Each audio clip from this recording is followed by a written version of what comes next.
Hala, Crisanto, tignan mo. Ang daming mga ibon nagliliparan. Oh, mga uwak yata yan ah. Pwede nga. Talaga ba? Nakita mo pa yun? Oo naman. Tignan mo kasi mabuti. Ayun oh, ang dami nga eh. Teka, ilawan ko nga. Aba, oo nga no. Ang dami nga. Sabi ko na sa'yo eh. Hanep, bilib na talaga ako sa linaw ng mga mata mo. Kaya pala kahit sa dilim nakakapamboso ka eh. Hoy, grabe ka naman sa akin. Baka mamaya may makarinig sa'yo. Isipin na nambuboso talaga ako. Makarating pa yan kay misis. Ma-outside di ko lambu pa ako. Ikaw talaga puro ka biro eh. Tus, totoo naman eh. Paano ba naman kasi, maski ang dilim-dilim ng paligid nakita mo pa yung mga uwak na nagliliparan. Grabe, ang itim no pre. Kung di ko pa inilawan di ko maaninag yung mga sinasabi mo. Huwag ka maingay. Tahimik na. Isarado mo na yung bibig mo. Ito naman, masyado ka namang nerbiyoso. Huwag ka mag-alala. Safe sa akin ang sikreto mo. Wala namang makakarinig sa atin dito sa laot, no? Maliban na lang kung may sirena dito. Huwag ka namang manakot. Alam mo namang usap-usapan talaga na may sirena talaga dito eh. Pambihira ka naman oh. Talaga ba? Natatakot ka si Serena? Panakot lang sa bata yun. Hindi sila totoo. Nako, mabuti pa tara na sa pantalan. Siguradong pagkakaguluhan na naman ang huli nating mga isda. Tahimik na tumango si Dolpo habang pinagmamasdan pa rin ang mga uwak na lumilipad sa impapawid. Maya-maya pa ay bigla siyang napatingin sa tubig. Parang may anino sa ilalim ng mga alon. At pakiramdam niya ay may nagmamasid at sumusunod sa kanila. Samantala, si Crisanto naman ay abala sa pag-aayos ng mga lambat. Tila walang pakialam sa kakaibang pakiramdam ng kanyang kasama. Tahimik silang naglalayag papuntang pantalan. Ilang sandali pa, nang marating nila ang pangpang, nagsimula na silang magbaba ng isda. At tulad ng inaasahan, agad nga na dinagsa sila ng mga tinderang namamakyaw ng kanilang mga isda. At nang matapos ang kanilang pakikipagtransaksyon, umuwi na sila. Ang dalawa ay nakatira sa isang isla kung saan may maliit na komunidad. Maliwanag na nang makarating sila doon. Nakita nilang naghihintay na doon ang asawa ni Dolfo. Nagdadalang tao ito pero gustong-gusto nito na palaging magpunta sa pangpang para abangan ang pag-uwi ng kanyang mister. Grabe pre, anong gayuma ba ang ginamit mo sa asawa mo? Araw-araw na lang nakaabang sa pampang ha. Walang palya. Anong gayuma sinasabi mo? Ang sabihin mo, masyado siyang nabighani sa kagwapuan ko. Sus, saan bandang gwapo dyan? Patingin nga. Siyempre, sa bandang mukha ko. Alangan naman sa mukha mo. Wala kang ang jowa eh. Aray ko naman pre, pinipersonal mo na yata ako niyan ha? Ikaw talaga ha? Pabiro munang nag-wrestling ang dalawang magkaibigan bago nila dinaong ang bangka. At nang huminto sila at makababa, siniguro nilang nakatali ito para hindi tangayin ng alon. Agad namang sumalubong ang asawa ni Dolpo at niyakap pa ito. Hindi naman maiwasang makaramdam ng inggit si Crisanto sa pagmamahalan ng dalawa. Wala pa naman kasi siyang napupuso ang babae, kaya wala pa siyang nagiging nobya. Umuwi na lamang siya sa bahay. Dala ang isang malaking isda na hindi niya binenta para pang ulam nila ng tatay niya. Oh, nariyan ka na pala anak. Kumain ka na bago matulog Nakapaghain na ako. Salamat tay. Ito nga pala tayo. May uwi ako malaking isda. Aba, napakalaking isda naman ito. Hindi natin ito mauubos anak. Pero anak, para siguradong di masasayang, pagka nakaluto na ako mamayang tanghali, dalhan mo na lang yung anak ni Juana. Ayan na naman kayo tay Nirereto nyo na naman ako kay Isabel eh. Ano bang masama roon? Dalaga naman siya, binata ka naman. Aba, kung hindi ako kikilos anak, baka hindi ka na makapag-asawa. Tignan mo nga ang kaibigan mo si Dolpo. Magkakaanak na. Samantalang ikaw, bokya ka pa rin. Itay, manliligaw po ako kapag may napusuan na po ako. Sa wala pa po ako nakikitang babae na nagpapatibok po ng puso ko eh. Aba, ano pala ang kulang kay Isabel?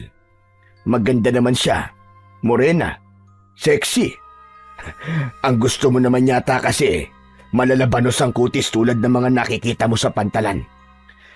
Naku, Crisanto, kung ganung mga babae ang gusto mo, abay, aralin mo ang ibang trabaho. Hindi mo kayang ibigay ang luho ng mga yon sa pangingisda lang. Itay, hindi naman po sa ganon. Hindi lang po talaga si Isabel ang tipo kong babae. Mas matapang pa sa akin yun eh. Hindi kami talo nun. Ay nako, bahala ka nga. Pero sana naman, mabigyan mo na ako ng apo. Para naman kahit matanda na ako at hindi ko na kayang mangisda, ay may pinagkakaabalahan naman ako dito. Oo na po. Susubukan ko po tayo, huwag kayo mag-alala. Pwede na po ba akong kumain? Aba, hindi kumain ka, wala naman pumipigil sa'yo. Hindi ko naman dala ang kaldero. Sige na, kumain ka na. Napapailing na lang si Crisanto habang dumudulog sa mesa. Araw-araw na lang kasi na pinipressure siya ng kanyang ama tungkol sa pag-aasawa. Simula nang mag-asawa ang kaibigan niyang si Dolpo, ay hindi na din tumigil ang ama niya sa kakareto sa kanya, at ang pinakapaborito nitong ereto ay ang anak ng kumari nito. Pero wala talaga siyang gusto kay Isabel.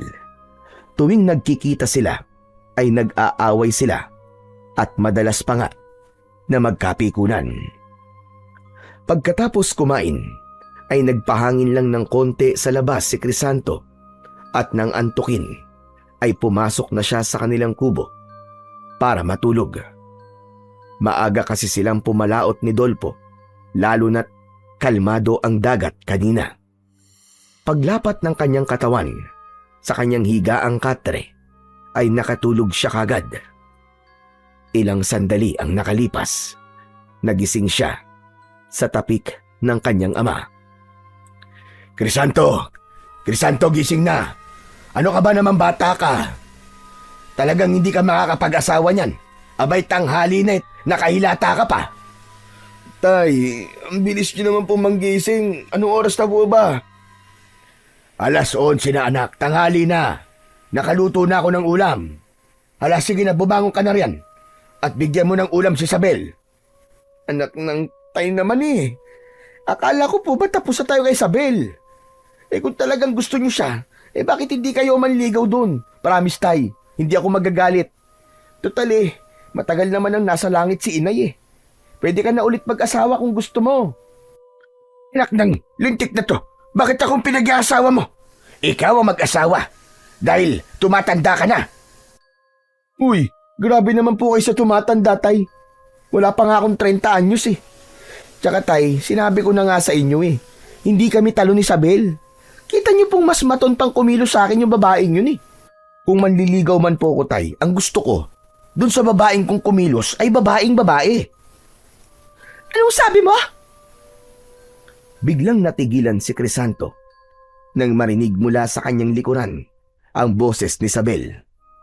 Kinabahan siya ng todo at ramdam na ramdam niya ang mabilis na tibok ng kanyang puso. Hoy! Ikaw na magaling na lalaki ka! Kung hindi mo ako gustong ligawan, aba, mas lalong ayaw ko magpaligaw sa katulad mo. Tsura mo, kala mo pogi. Isabel, ineng, nariyan ka pala. Nagbibiro lang naman itong binata ko. Huwag mo na siyang pansinin. Sige po. Siya nga po pala man Tiburcio. Pinibibigay po ni Inay itong biko na niluto niya. Para sa inyo lang po ito Hindi pwedeng kainin ng iba riyan. Di wag.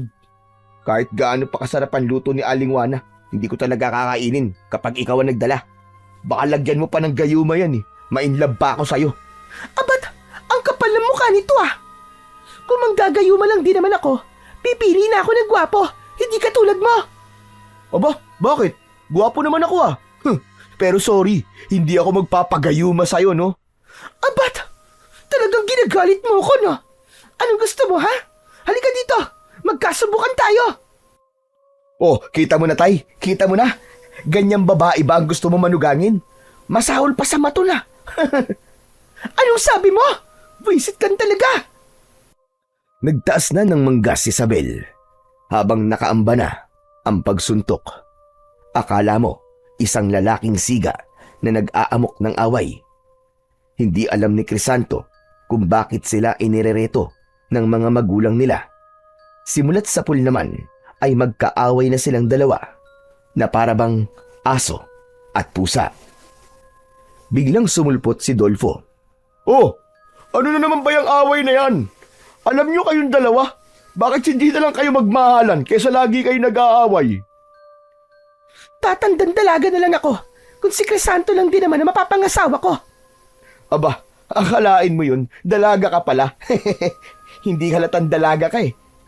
Leche ka! Kung hindi dahil kay inay at Mantibursyo, never akong aapak sa pamamahay mo. Ay nako, makalayas na nga. Ang baho ng amoy dito. Padabog na lumabas ng kubo si Isabel. Sinuntok pa nga nito ang pinto bago tuluyang makalabas. Naiwan naman si Crisanto na naiinis dahil sa ginawa ng babae. Pre, paamuhin mo kasi yung babae. Ginagalit mo eh. Kaya nga naman, turuan mo nga na magpaamo ang kaibigan mo, Dolpo. Para naman hindi na pag-iiwanan. Sige po, Tatay Tiburcio. O ano pre, kailan ko sisimulan ng pagtuturo sa'yo? Si Raulo, saka pa dyan. Diyan ka na nga. Huy, sandali lang. Ito naman hindi na mabiro. Kaya nga pala ako pumunta dito ay para tanungin ka kung pwede ba tayo ulit pumalaot bukas. Ano ka mo? Gusto mong pumalaot ulit? Aba, sumisipag ka yata ngayon. Oo kailangan eh. Alam mo naman kabuhanan ni Mrs. Tsaka madami ang isdang nahuhuli natin ngayon. Ayoko naman sayangin ng pagkakataong kumita, di ba? Eh di gaya ng dati, madaling araw pa rin tayong papalaot. Dating oras ah. O sige, Chong. Salamat. Sige. O yan. Ganyan ang masarap sa pag-aasawa, Crisanto. Yung may pinaglalaanan ng kita. Ay nako, si tatay naman oo. Bakit tay? May pinaglalaanan din naman ako ng kita ko ah. Hindi naman nasasayang eh. Sus! Ay siya nga pala, Dolpo. Di ba't malapit ng mga nakang asawa mo? Di ba't dapat binabantayan mo na? Kasi anumang oras, baka manganak na yon. Opo, Tatay Tiburcio. Pero sabi naman po ni Aling Juana na hindi pa siya manganganak ngayong araw. Kailangan ko po kasing kumayod para din may pera kami sa paglabas ni baby. Sige, ikaw ang bahala. Pero huling palaot mo na yan para may kasama ang asawa mo. Hindi natin alam, hindi ba? Opo. Nagpaalam na si Dolfo. Nang sila namang mag-ama ang naiwan, muling ipinilit ni Mang Tiburcio na dalhan ng ulam ang dalaga. Dahil sa konting pag-aaway kasi ng dalawa, kanina ay nakalimutan na nitong ibigay ang ulam kapalit ng biko na ibinigay nito. Samantala, mabilis na lumipas ang mga oras at sa muling pagsapit ng madaling araw, muling pumalaot ang magkaibigan. Pagdating sa laot, sa isang hagis pa lang ng lambat ay nakahuli na kagad sila ng maraming isda. Tuwang-tuwa si Dolfo. Konting oras lang ang inilagi nila dahil sapat na ang dami ng huli nilang isda.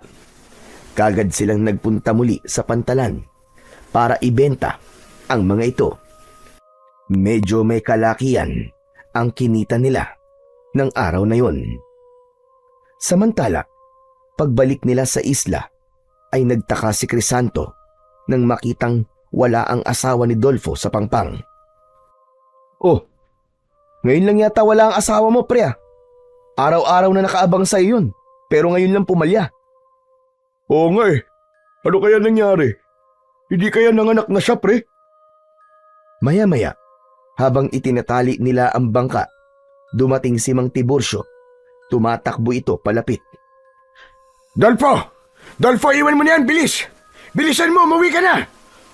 Oh, bakit to? Ano po nangyari? Basta umuwi ka na lang iyo. Kami nang bahala dyan. Sige po. Mabilis na tumakbo pa uwi si Dolfo. Dala ng sobrang pag-aalala sa asawa.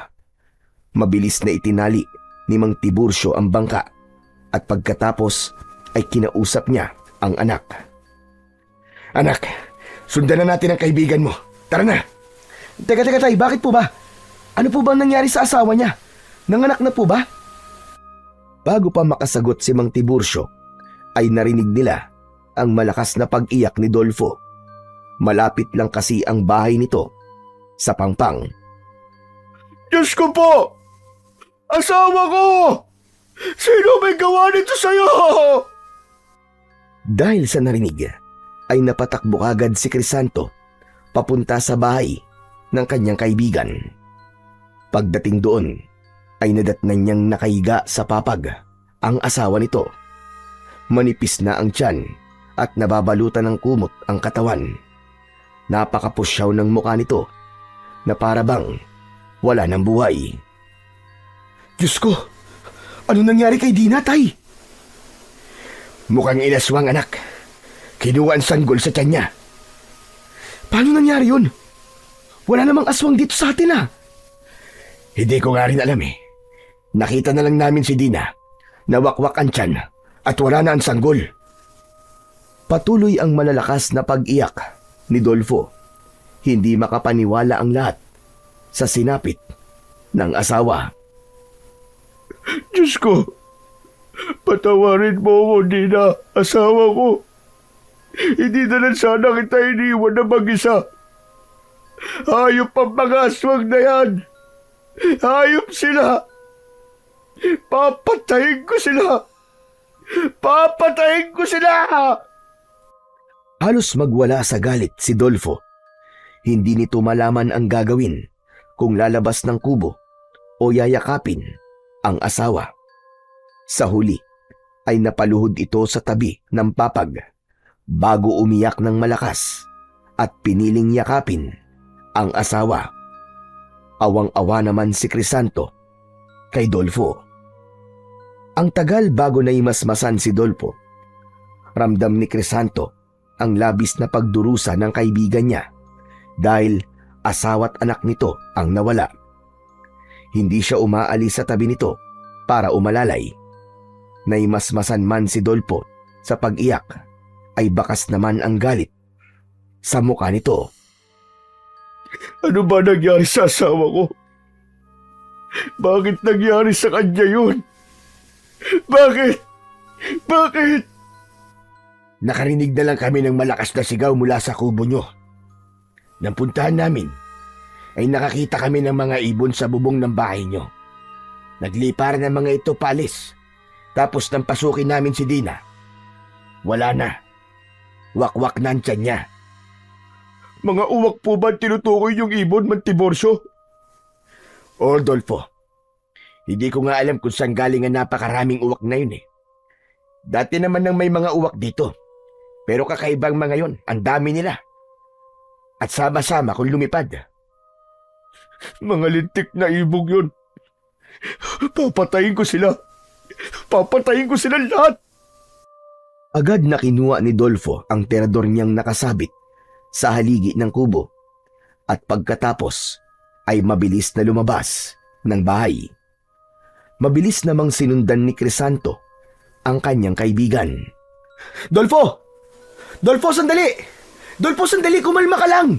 Dolfo! Kumalma! Kung ikaw ang namatayan ng asawa at anak, kakalma ka ba, ha? Kakalma ka ba? Palibasa! Hindi mo nararamdaman ang nararamdaman ko kasi wala ka namang asawa at anak! Para hindi mo ko kaaway. Kakampi mo ko. Ang sinasabi ko lang sa'yo, huwag kang padalos-dalos. Hindi pang karaniwang uwak lang ang pumatay sa mag-ina mo, pare. Siguradong aswang ang mga yon. Mapapahamak ka. Wala akong pakialam. Kahit aswang pa sila, hindi ko sila uurungan. Igaganti ko mag-ina ko. Papatayin ko silang lahat. Hindi na napigilan pa ni Crisanto si Dolpo nang magpunta ito sa kakawyan. Ilang sandali pa ay nakasunod na din ang ilang mga kalalakian kasama si Isabel para tumulong sa pag-aalalay kay Dolpo. Naiintindihan naman nila ang labis na galit ng lalaki. Ayaw nila itong mapahamak kaya nakaalalay sila sa likod nito. Ginalugad nila ang gubat. Naghati-hati sila ng grupo. Samantala si Dolpo naman, bawat uwak na makita ay tinitirador niya. Pare, sandali. Pare, huwag mo namang ilabas ang galit mo sa mga inosenteng ibon. Hindi sila ang pumatay sa asawa mo, kundi mga aswang. Pabayaan mo nga ako, Crisanto. Papatayin ko silang lahat. Wala akong ititira ni isa sa kanila. Samantala, habang patuloy sa pagtira ng mga ibon si Dolfo, nakita nila si Isabel na paparating. Mga kasama, may nakita kaming kahinahinala sa kanlurang bahagi ng isla. Madali kayo! Ha? Anong kahinahinala? Maliit lang naman ang isla natin. At halos magkakakilala ang lahat. Pero may sumulpot bigla na mga kubo sa ilagang bahagi. At hindi ko kilala ang mga nakatira. Baka sila mga aswang. Baka sila mga aswang. Papatayin ko sila. Dolpo, sandali. Huwag kang padalos-dalos. Hindi mo kilala ang mga kalaban mo. Kaya huwag kang magpadala sa galit. Ayusin muna natin ang burol ng asawa mo. Pwede ba? Natigilan saglit si Dolfo sa sinabing yun ni Isabel. Pagkatapos ay unti-unting nawala ang galit sa mukha nito at napalitan yun ng paghinagpis. Napaluhod pa sa lupa ang lalaki at doon muling umiyak. Naupo naman si Isabel sa tabi ng lalaki at inakbayan ito. Dolfo, kaibigan ko si Dina. Kaya kakampi mo ko. Masakit sa akin ang nangyari sa kanya. Gusto ko rin siyang ipagiganti. Pero hindi pa ngayon ang tamang oras. Pagkalibing ni Dina, kasama mo akong tutugi sa mga salot na aswang na yan. Hindi din ako papayag na may mabiktima pa ulit ang mga halimaw na yan. Pumayag din si Dolfo na umuwi matapos itong kausapin ni Isabel. Kahit paano ay napahanga sa dalaga si Crisanto. Hindi niya akalain na sa ganung pagkakataon ay maaasahan pala ang dalaga. Pagkauwi nila ay agad na inayos ang burol ni Dina. Hindi pa rin makausap ng matino si Dolfo, pero kahit papano ay kumalma na ito. Kailangan nating mahanap ang mga ibon na yon. Kung aswang man sila, ay dapat na silang mapuksa bago pa nila tayo ubusing lahat. Tingin niyo po, tay, mga aswang nga kaya yung mga dayo sa ilaga? Sino pa man dapat paghinalaan kundi sila lang? Hindi nga natin namalayan ang pagdating nila. Bigla na lang sila nagsulputan dyan. Pero hindi naman pwedeng basta-bastang mambintang na walang ebidensya. Magmamanman po ako mamayang gabi malapit sa kanila. Baka sakaling may masagap po akong ebidensya na sila ang mga aswang na sumalakay sa atin. Teka, Isabel. Hindi ba delikado ang gagawin mo? Gabi ka pa talaga magmamanman doon? Ano bang pakialam mo? Kita mo na tong babaeng to. Ako na nga itong concern sa'yo eh. Ganyan ka pa? Oo, tama na yan, tama na. Eh na naman kayong dalawa eh. Mag-aaway na naman kayo eh. Ay, naku, pambira talaga ang mga batang ito. Pero may punto naman ang anak ko, Isabel. Delikadong magmanman doon. Paano kung sila nga mga aswang? Eh di napatay ka nila. Wala naman po kasing ibang paraan para malaman po kung sino mga aswang. Tsaka, mag-iingat naman po ako. O sige, ganito na lang. Sasamahan na lang kita. Nako, wag na. Baka ikaw pa maging dahilan ng pagkahuli ko kapag sumama ka. Ay nako, hindi ba pwedeng kausapin mo ako ng maayos, Isabel? Hindi yung palagi ka na lang nakasuplada sa akin. Palagi ka na lang nakaangil. Ewan ko sa'yo. Diyan ka na nga. Isabel, huy! Ano naman bang ginawa ko, Isabel? Anak ng mga babae talaga. Ang hirap ispilingin. Pagsapit ng gabi, ay minatyagan ni Crisanto si Isabel Iniisip niya na hindi kayang gawin ng babae ang sinabi nito, pero nag-alala pa rin siya na baka tumuloy pa rin ito sa pinaplanong pagmamanman sa lugar ng mga dayo. 10:00 ng gabi nang makita niyang umalis ito sa burol ni Dina. Palihim na sinundan ni Crisanto si Isabel hanggang sa makauwi ito. Akala ng binata ay matutulog na ang dalaga, pero nagulat na lang siya nang muli itong lumabas. Nakasuot na ng itim na pantalon at t-shirt. Nakatago ang mahabang buhok sa suot na sombrero, tapos may nakasabit pang itak sa bewang nito. Naglakad si Isabel papunta sa kakahuyan, kaya napakamot na lang sa ulo ang binata. Anak ng teteng, napakatigas talaga ng ulo ng babaeng to. Saan kaya kumukuha ng tapang to? Palihim niyang muling sinundan si Isabel. May dala itong flashlight, habang si Crisanto ay pilit inaaninag ang daan sa tulong ng mapusyaw na liwanag ng buwan. Pagkatapos ng mahaba-habang lakaran, ay nakarating sila sa hilagang bahagi ng isla. Nagtago si Isabel sa malalagong damo habang nakasilip sa kuta ng mga dayo. Si Crisanto naman ay nagtago sa likod ng malalaking puno habang nakatanaw sa dalaga. Nakita nila ang pagtitipon ng mga tao sa labas. Nagdarasal sila sa lengguaheng hindi maintindihan. Dahan-dahan namang lumapit si Crisanto sa likod ni Isabel habang nakatitig sa mga taong nagtitipon. Ilang saglit lang ay nagpalit anyong uwak ang mga ito. Akmang sisigaw si Isabel, pero mabilis na natakpan ni Crisanto ang bibig ng dalaga. Isabel, tahimik ka! Ako to, si Crisanto! Huwag ka sisigaw! Maririnig nila tayo! Ano ba? Ano bang ginagawa mo dito? Sinundan ka! Halika na! Kailangan malaman ng mga kababaryo natin na sila nga ang mga aswang. Maingat pero nagmamadaling naglakad ang dalawa pabalik sa mga kabahayan. Nang magliparan ang mga ibon, ay mabilis silang dumapa sa lupa para hindi sila mapansin ng mga ito. Nang wala na ang mga ibong uwak, ay doon lang sila muling tumayo. Diyos ko po, Crisanto! Papunta sila sa mga kabayan! Halika na! Magmadali na tayo! Hawak kamay na tumakbo ang dalawa hanggang sa makarating sila sa mga kabayan. Nagkakagulo ang mga tao dahil sa mga nagliliparang uwak sa paligid. Lalo na sa burol ni Dina. Nagpulasan ang mga tao at pumasok sa kanya-kanyang mga bahay. Ang natira na lang sa burol ay si Dolpo at ang mga magulang ni Dina. Natigilan naman sila Crisanto at Isabel sa hindi kalayuan at parehong nakatanaw sa mga ibon. Mula doon ay rinig nila ang pagsigaw ni Dolpo. Mga walang hiya! Papatayin ko kayong lahat! Uubusin ko kayo!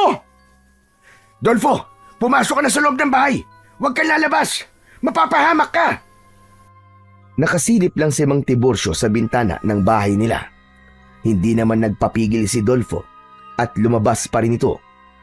Wala nang nagawa si Mang Tiburcio kundi panoorin mula sa bintana ang ginagawa ni Dolfo. Hindi na nga napigilan pa si Dolfo ng mga magulang nito, lalo na nang damputin nito ang terador at mabilis na lumabas ng bahay. Pumulot ito ng bato at inasinta ang isang uwak. Tinamaan naman ang ibon at bumagsak sa lupa. Ngunit ang nakagigimbal pa doon ay nagpalit anyong halimaw ang ibon nang lumapag ito sa lupa. Napuno ng takot ang mga tao, lalo na nang magsipaglapag na rin ang ibang mga ibon sa anyong halimaw. Sige! Dakpin ang lalaking yan! Kunin ang lahat ng mga taong makukuha ninyo! Nagsimulang maging bayulente ang mga aswang. Lahat ng kubo ay winasak ng mga ito para mapalabas ang mga tao. Napuno ng iyakan at sigawan ang islang yon. Sina Crisanto at Sabel naman ay mabilis na nagtago habang kuyom ang kamaong nakamasid sa nangyayari sa mga kaisla. Bitiwan niyo ako, mga hayop kayo! Mga demonyo kayo! Pagbabayaran niyo ang ginawa niyo sa asawa ko! Matapang ka, lalaki. Wala ka nang laban. Napakayabang mo pa rin. Paano mo kami mapapaslang kung biyag ka na namin? Hindi ko man kayo mapatay ngayon. Pero darating din ang karma yung tandaan niyo yan. Mga hayop! Mga halimaw! Hindi mangyayari yan. Dahil simula sa araw na ito, ako na ang magiging pinuno sa islang ito. At kayong lahat, magiging pagkain na lang namin kayo. Maawa kayo sa mga tao rito. Wala kaming kasalanan sa inyo. Nananahimik ang isla namin, kaya pakiusap. Umalis na kayo dito. Sa tingin mo ba, ay aalis pa kami dito, hatanda? Payapa ang islang ito at bihira ang nagagawin dito. Ligtas ang aming kulto dito, kaya dito kami magsisimula ng bagong buhay. Habang nagkakagulo ang lahat, isang aswang ang nagsabing mabubusog sila sa gabing yun dahil marami silang pwedeng kainin, mga bata at babae. Subalit hindi sumang-ayon doon ang kanilang pinuno. Huwag! Hindi natin sila dapat ubusin ngayong gabi para may pagkain pang matitira sa mga susunod na araw. Unahin ang mga walang pakinabang. Unahin ang matatanda. Humalakhak ang mga aswang bago nagkanya-kanya sa pagdampot ng mga matatanda. Unang kinuha si Aling Juana na ina ni Sabel. Nagpumiglas ang matandang babae pero malalakas ang aswang na may hawak sa kanya. Kitang-kita naman ni Sabel ang takot at pagmamakaawa ng kanyang ina. Hindi na kinaya ng babae ang nakikita kaya tumayo siya sa pinagkukublihan. Sabel, saan ka pupunta? Papatayin nila ang nanay ko! Papatayin ka din nila kapag nagpakita ka! Anong gusto mong gawin ko? Tumunganga na lang habang pinapatay ang nanay ko? Kung naduduwag ka, magtago ka na lang dito, pero pabayaan mo akong makalis! Mabilis na nakatakbo si Sabel, palapit sa kanyang ina. Wala nang nagawa pa si Crisanto kung hindi ang magtago habang nagdarasal na sana ay walang mangyari sa mga mahal niya sa buhay. Mga hayop kayo! Bitiwan niyo ang nanay ko! Hulihin ang babaeng yan! Tignan nyo kung may kasama pa siya! Mabilis na kumilos si Crisanto at tumakbo siya papasok sa madilim na bahagi ng kakawyan. Hindi siya tumigil sa pagtakbo hanggang sa narinig niya ang malakas na sigaw ng aswang. Nakita na siya ng mga ito na tumatakas. Hanapin ninyo! Hindi rin naman makakaalis sa isla ang taong yon!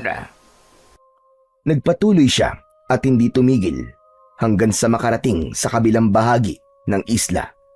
Nakita niya ang pampang. Walang tao. Wala na rin siyang ibang matatakbuhan. Lalo at alam niyang nakasunod sa kanya ang mga aswang sa kakawyan. Maya-maya pa ay dumating na ang kanyang mga kalaban. Unti-unti siyang napaatras hanggang sa ang tubig ay naramdaman na niya sa kanyang mga paa. Mariing napapikit si Crisanto nang maalala ang kanyang ama. Matanda na rin ito at tiyak na isa ito sa mga papaslangin. Nilingon niya ang mga humahabol sa kanya. Nasaan yung halimaw na ang mga ito at naglalakad palapit sa kanyang kinaroroonan. Itay, patawarin mo ko. Kung mahuhuli nila ako, katapusan na nating lahat. Bago pa makalapit ang mga aswang, ay tumakbo na si Crisanto papunta sa dagat. Alam niyang walang kasiguraduhan ang gagawin niya, pero kailangan niyang subukang tumakas. Kung lahat sila ay madadakip, wala nang iba pang makakatulong sa isla nila. Diyos ko, tulungan niyo po ako. Kailangan kong makatakas sa mga aswang na to upang makahingi ako ng tulong.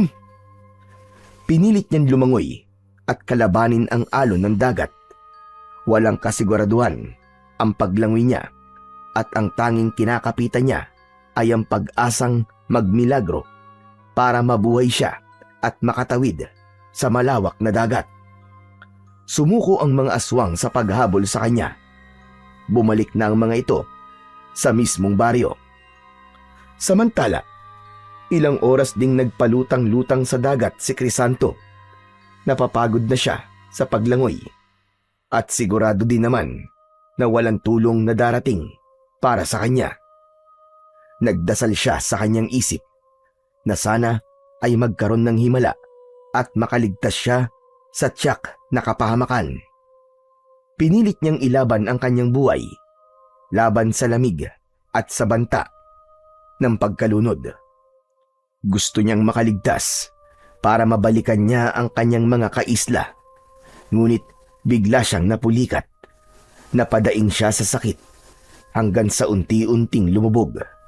Pinilit niyang umahon pero hindi niya na nakayanan pa ang lakas ng alon. Marami na siyang nainom na tubig. Buong akala niya ay katapusan niya na. Pero bago siya nawalan ng malay, ay naramdaman niyang may biglang pumulupot na mga kamay sa kanyang braso. Hindi niya na nakita kung sino ang humawak sa kanya dahil tuluyan na siyang nawalan ng malay.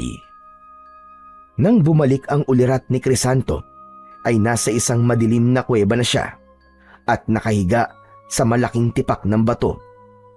Nananakit ang buo niyang katawan pero pinilit niyang makabangon. Nagulat pa siya nang may marinig na malamyos na tinig.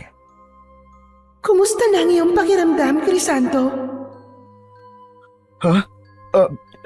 Sino ka? Nasaan ka? Narito ako sa tubig. Huwag kang mag-alala. Isa akong kaibigan. Isang magandang babae ang nasilayan ni Crisanto na nakalublob sa tubig. Tanging ulo lang nito ang nakalitaw kaya hindi niya makita ang buong katawan ng babae. Nakakapag-adjust na din ang mga mata niya sa dilim. At kahit paano ay may sumisilip na ring liwanag mula sa bukana ng kuweba. Sino ka? Nasaan lugar tayo? Narito ka sa lugar ko. Nalunod ka sa dagat. Kaya dinala kita dito. Isang araw kang walang malay. Teka, naaalala ko na.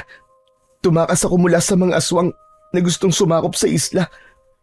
Pinulikat ng pa ako, kaya nalunod ako. Salamat sa tulong mo ha, kaibigan.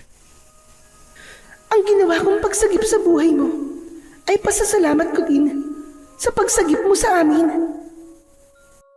Ano? Pagsagip sa inyo? Wala akong natatandaan na may iniligtas akong magandang babae.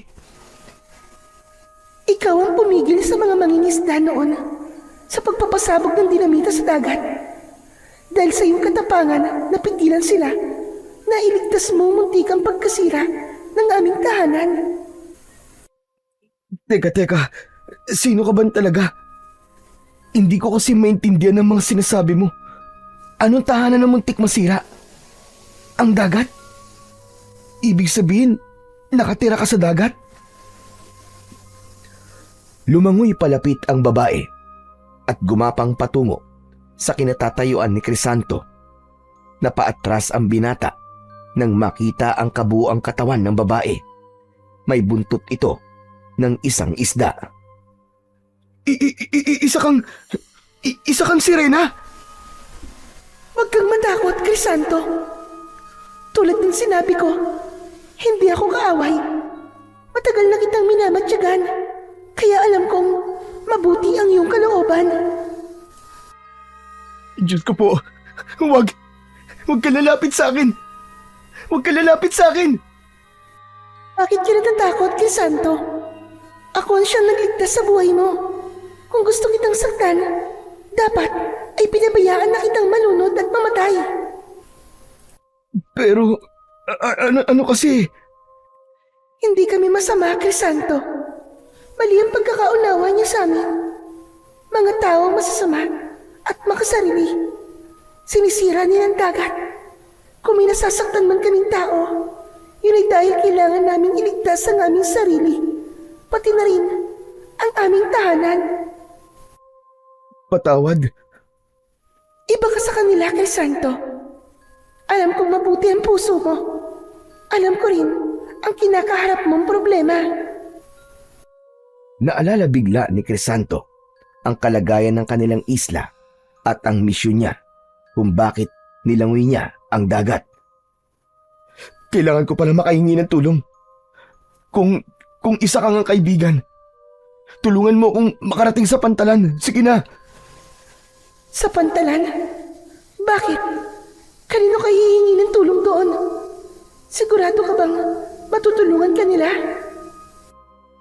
Natigilan si Crisanto sa sinabing yun ng Serena dahil masyadong malayo ang munisipyo sa kanila.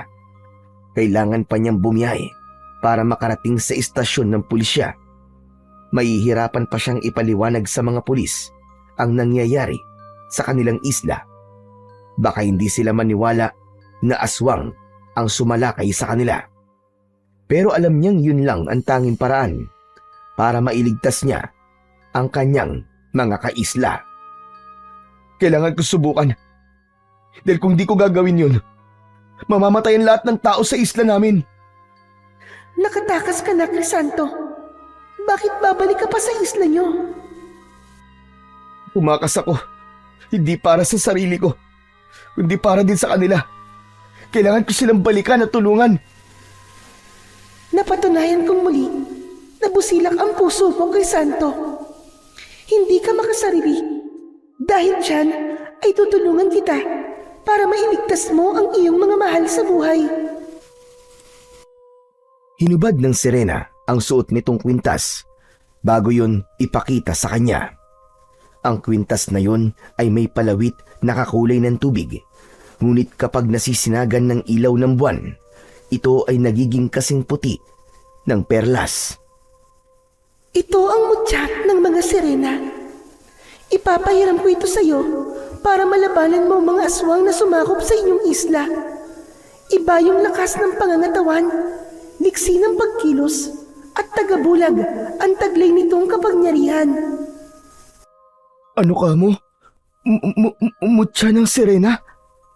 Totoo ba yan? Nakikita mo naman ang aking anyo, hindi ba? Ako ang patunay na totoo ang Serena, pati na rin ang aming mutya. Hindi yun. Ang ibig ko sabihin sigurado ka bang ipagkakatiwala mo ang mutya sa akin? Bilang tugon ay iniabot ng Serena ang mutya kay Crisanto. Hindi naman makapaniwala ang binatang si Crisanto nang kunin niya ang mutya mula sa kamay ng Serena. Halika, Crisanto. Ipikit mo ang iyong mga mata dahil ipapasa ko sa iyo ang kaalaman kung paano gagamitin ang mutya ng Serena. Ipinikit ni Crisanto ang kanyang mga mata. Tila ba may kung anong init siyang nararamdaman sa palad niya nang may hawak sa mutya. Gumapang ang kakaibang init na yun sa buo niyang katawan at para siyang nalulunod sa kung anong enerhiyang dumaloy sa kanyang mga ugat. Hindi niya kinaya ang malakas na enerhiyang yon, kaya nawalan siya ng malay. At nang muli siyang magkaroon ng ulirat, nakadapa na siya sa buwanginan. Nasilaw pa siya sa liwanag ng araw, kaya mariin siyang napapikit bago marang bumangon. Dahan-dahan niyang muling minulat ang kanyang mga mata. Doon lang niya napagtanto na naroroon na siya sa kanilang isla. Naglakad siya sa may kakawyan upang makapagkubli at doon ay may nakita siya.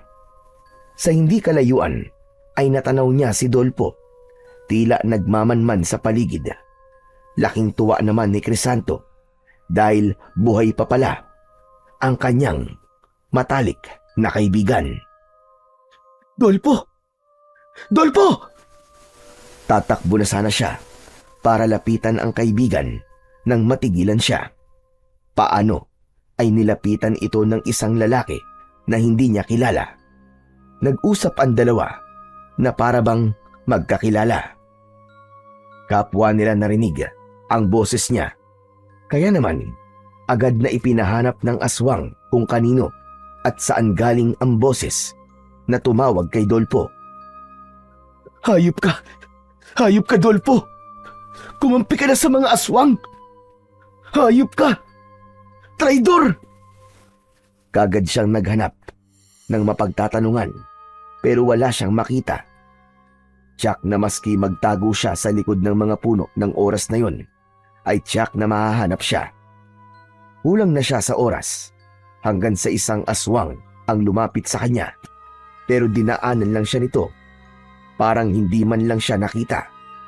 Ilang aswang pa ang dumaan pero hindi pa rin siya inaatake ng mga ito. Samantala ay ramdam niya ang mutyang ibinigay sa kanya ng Serena. Nang mapagtantong may tagabulag ang kapangyarihan ng Serena, minabuti na muna niyang magmatsyag sa paligid. Inabot na siya ng gabi. Nagpaikot-ikot siya sa mga kabayan. Nalungkot siya nang malamang tuluyan na ngang nasakop ng mga aswang ang kanilang isla.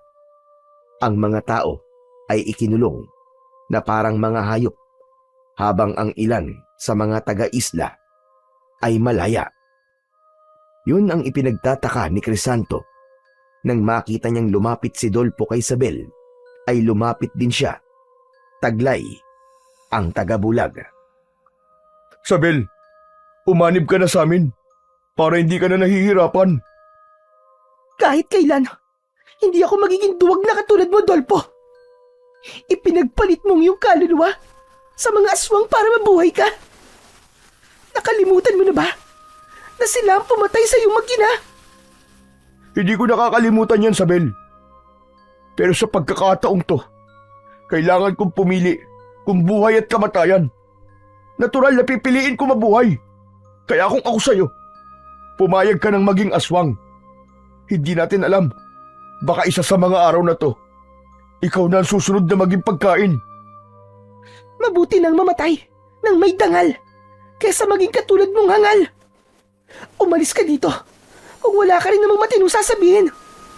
Layas! Gusto lang naman kitang iligtas eh. Huwag mo na akong kumbinsihin dahil hindi ako aanib sa inyong mga animal kayo.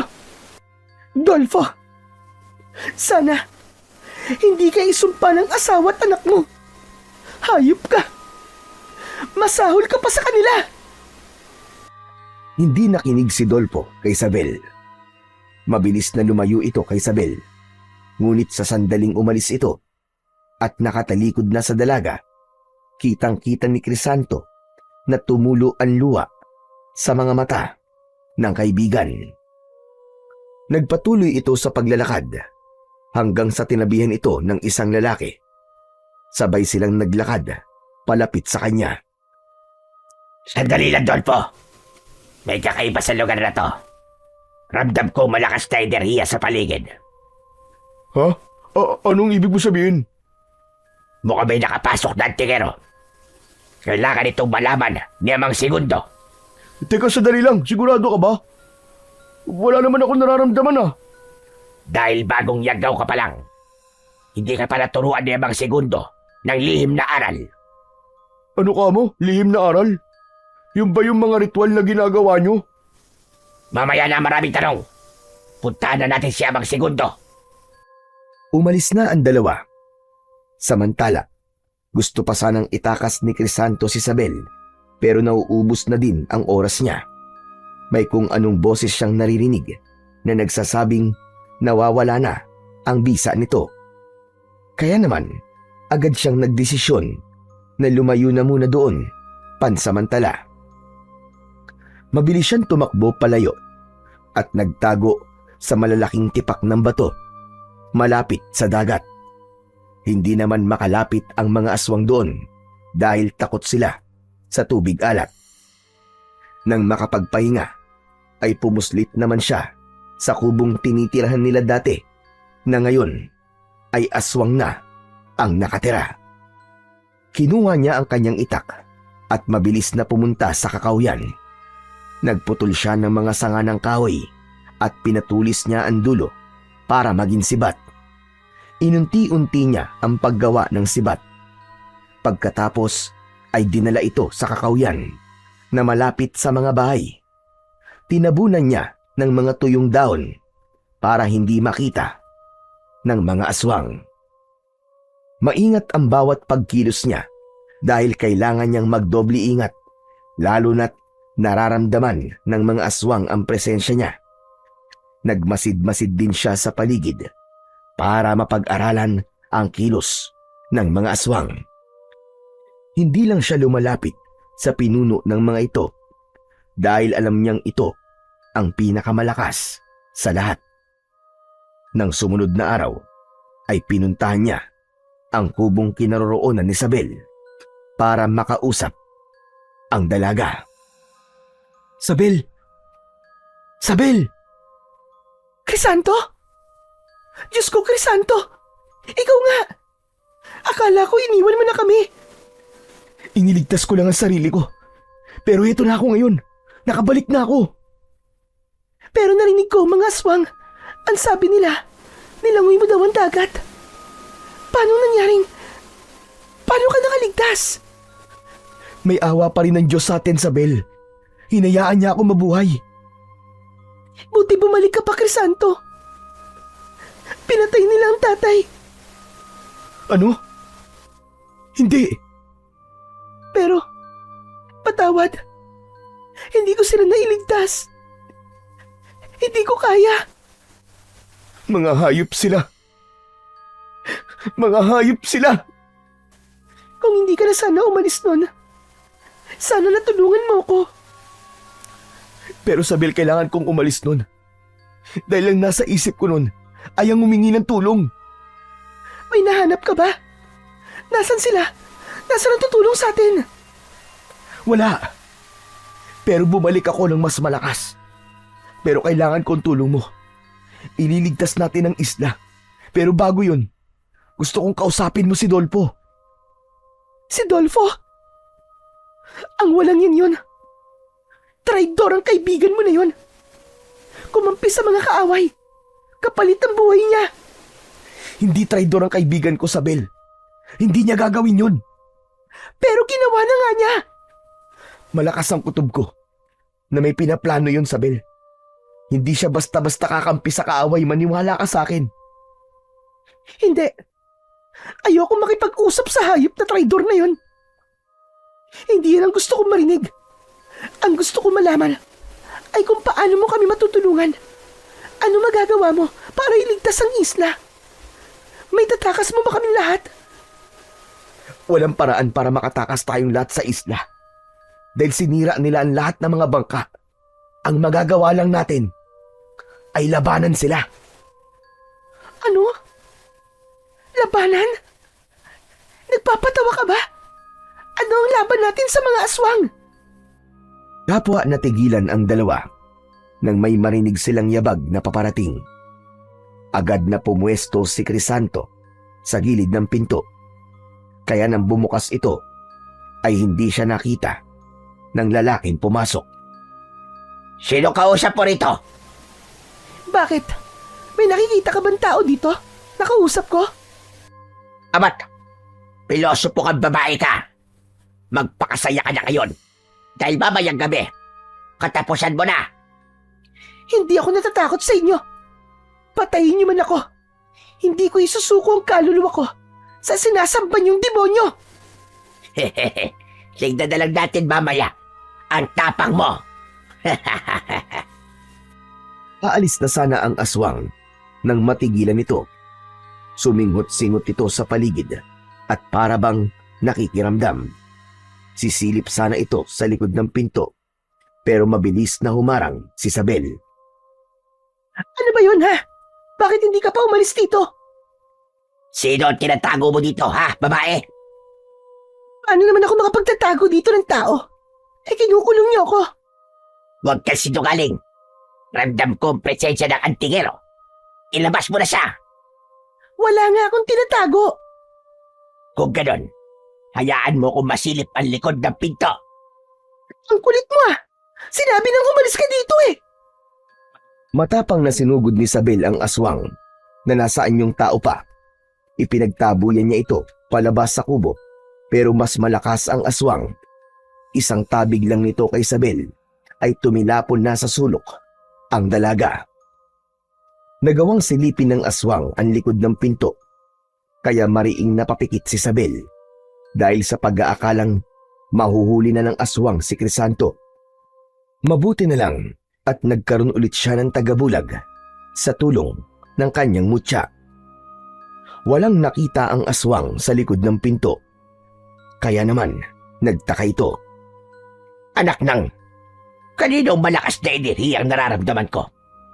Hindi kaya ikaw yon, babae? Isa ka bang antingera? Magsalita ka! Kung antingera ako, matagal na kitang pinatay. Kung ganon, sabihin mo sa akin kung sino siya. Aba malay ko! Nakakulong ako dito, tapos ako ang tatanungin mo. Talagang matalas ang dila mo, babae ka! Sasakali na sana ng aswang si Isabel pero agad itong sinugod ni Crisanto. Inilabas niya ang itak na nakuha niya sa kubo nila at yun ang ginamit na pansaksak sa aswang. Napatakip naman sa bibig si Isabel nang makita niyang dumugo ang parting dibdib ng aswang at saglit lang ay binawian na ito ng buhay. Hindi rin kasi nakikita ni Isabel si Crisanto. Isabel, naniniwala ka na ba sa akin na kaya ko kayong tulungan? Crisanto? Crisanto, nasan ka? Taglay kong tagabulag na nakuha ko sa mutya na Serena. Presensya ng mutya ang nararamdaman ng mga aswang. Pero, papanong... Tsaka na ako magpapaliwanag, Isabel. Kailangan ko ang tulong mo. Kapag tinipon kayo mamaya para pakainin, bulungan mo ang ibang mga kalalakihan. Sabihan mong may mga sibat akong ginawa at itinago malapit sa kakauyan. Tinabunan ko mga to ng mga tuyong dahon. Magagamit ninyong panlaban yun sa mga aswang. Basta, itarak nyo direkta sa dibdib nila. Sige. Pero paano? Anong gagawin natin? Paano namin yun makukuha? Makinig kang mabuti. Gagawa ako ng gulo. At kapag nagkagulo ang mga aswang, ayun na ang hudyat para magsitakbo kayo at kunin ang mga armas. Ang importante ay hindi malaman ng mga aswang ang binabalak natin. Sige, Crisanto. Ako nang bahalang magsabi sa iba. Pero, paano ang bangkay na yan? Huwag ka mag-alala. Ako nang bahala dyan. Binuhat ni Crisanto ang bangkay ng aswang. Hindi ito naabo dahil anyong tao ito nang mapaslang niya. Iilan lang ang mga aswang nagising para magbantay. Karamihan sa kanila ay tulog sa araw. Kaya naman, hindi nahirapan si Crisanto na ilabas sa kubo ang bangkay. Dinala niya ito sa harap ng kubong tinitirhan ni Segundo. Matapos yun, ay bumalik na siya sa dagat para planuhin ang gagawing paglusob mamayang gabi.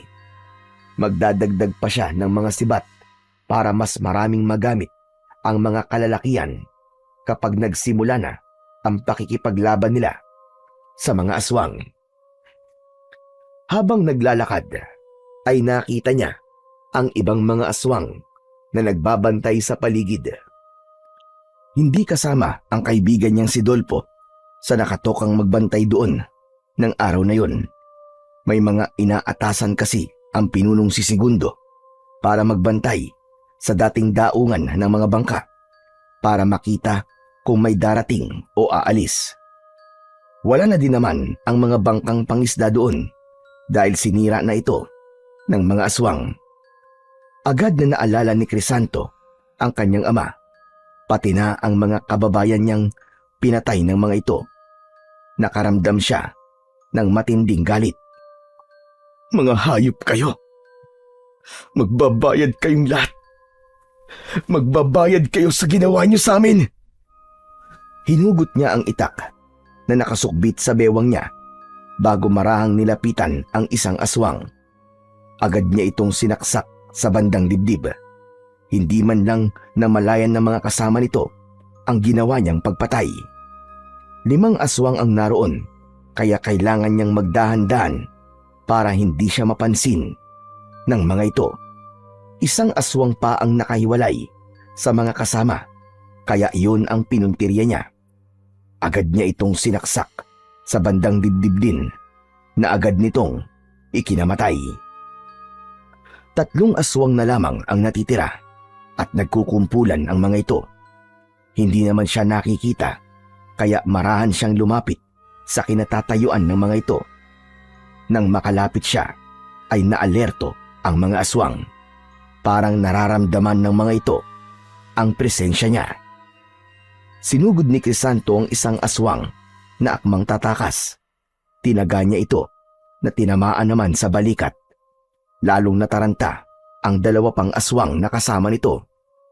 Lalo na nang mapadapa sa lupa ang nataga niya. Hindi na siya nag-aksaya pa ng panahon at agad na sinalakay ang isa pa. Tinaga niya ang leeg nito. Tumalsik ang ulo nito papunta sa 1 pang aswang. Nanlaki sa takot ang mga mata nito bago tumakbo palayo habang sumisigaw. Hayop ka! Tatakas ka pa! Wala ka ng kawala! Papatayin kita! Maliksing kumilos si Crisanto dahil na rin sa tulong ng mutya ng Serena.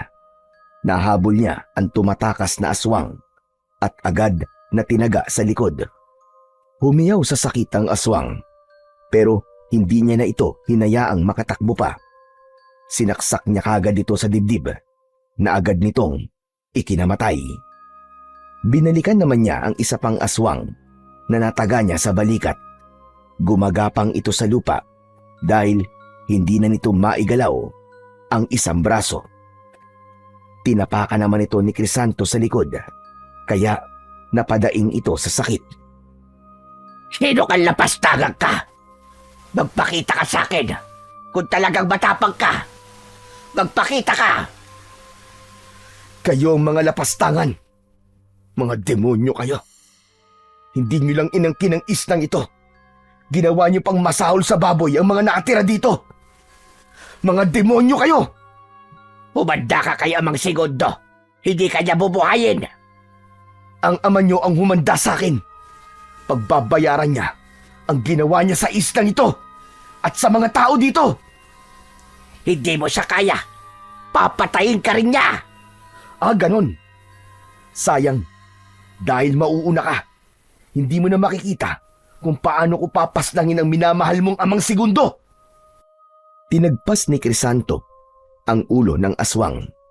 Nagtalsikan pa ang mga dugo nito sa kanya. Paalis na siya nang marinig niya ang mga nagkakagulong aswang. Narinig ng mga ito ang pagtawag kanina ng aswang na napaslang niya. Mabilis namang tumakbo si Crisanto papunta sa lugar na kanyang pinagtataguan. Sa lugar kung hindi siya kayang puntahan ng mga kalaban. Subalit nakita siya ng ilang aswang at itinuro siya kagad sa pinuno nila. Hindi maintindihan ni Crisanto kung paano siya nakita, gayong hindi pa oras na mawalan ng bisa ang kanyang tagabulag. Huliin ninyo at iharap sa akin ang buhay. Ako ang magpaparusa sa kanya. Napagtanto ni Crisanto na iba-iba ang kakayahan ng mga aswang.